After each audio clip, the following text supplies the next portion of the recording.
Let's start with no shows and ghosting. Okay. Solution number one is I want you to listen more. During your recruiting calls, listen more, talk less. Know and focus on the priorities and the hot buttons of each candidate, and they will show up. They ghost when they don't understand how you can benefit them. If you've pitched a job at somebody, if they only think you have one job and they've decided it's not quite what they want, see, let me explain something to you right now. Hiring managers feel that we're not working hard enough to find them talent. Talent feels that we don't care about them at all. I do calls once a week for job seekers. They don't know who I am. They don't know the profession I'm in. So they complain about us all the time. It's always, you people do this, recruiters do this. They don't listen. How candidates feel is that we don't care about them. We only care about filling jobs because they get called by so many recruiters day in, day out, emailed, called, text, in mails, pitching a job. And every time you pitch a job at a candidate before you know what's important to them, you're proving them right. And I never thought these words would come out of my mouth. I want you all to slow down when you're interviewing and when you're talking to people. Listen more. Don't pitch anything. If you're going to pitch anything, say, I want to know what's most important to you. What do you see as your next career move? And if they go, what kind of job do you have? I don't know. We have a bunch. I don't want to waste your time. I don't know what to present till I know what's most important to you.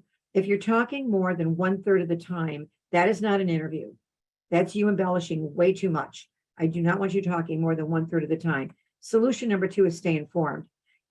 Imagine that every time you talk to a candidate, on their forehead, they got a big, gigantic black tattoo, WIIFM. You've got to always, in every conversation, show them how it benefits them to keep you informed. What you want to tell them is, I don't want to present you on a job that maybe you've already interviewed for. And when I look at what you're interviewing for on your own, I can fine tune my efforts on your behalf. I can save time. If you ask somebody, where else are you interviewing? They're going to say, I'm not, because they don't see why it benefits them to tell you why they're interviewing. But if they see it'll benefit them because you can fine tune your efforts on their behalf, they will keep you informed. Solution number three is you got to confirm interviews. I laughed because when I set up a hair appointment, I probably get 3 emails, a text, a phone call reminding me of my hair appointment. And if I don't show up, I owe 50% of whatever the total would be. You've got to call the night before to prep your candidate, confirm the interview, and answer any questions.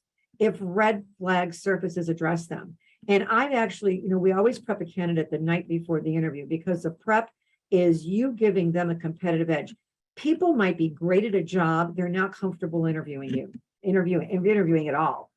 And so that's what your prep does. It makes them feel comfortable. You're really equipping them. You're putting them at ease, and that helps prevent no-shows. And also, often if you miss something in an interview, you're going to pick it up in the prep, and I don't have time today to go through a total prep process, but never shortchange a prep. A prep should take you 30 minutes. And if a red flag surfaces anywhere in your prep, cancel the interview. I would much rather cancel an interview with a hiring manager than to get that dreaded call. Where is your candidate? You've got to confirm, you've got to make sure that you heard what they said. And if you miss something in the interview, you will uncover it in your prep. Solution 4 is have multiple candidates. Let them know you're only scheduling interviews for 3 candidates, and you only want to send in the candidates that you feel are the most qualified, that have the highest level of interest. And by the way, when you ask somebody, are you interested in this job? Very rarely do they say no. They almost always say yes. But the funny thing is, if you go on a scale of 1 to 10, I've had people say 4. And I'm like, 4? What would make it a 10? Well, nothing. I'm interviewing for another job that pays more money and it's closer to my house.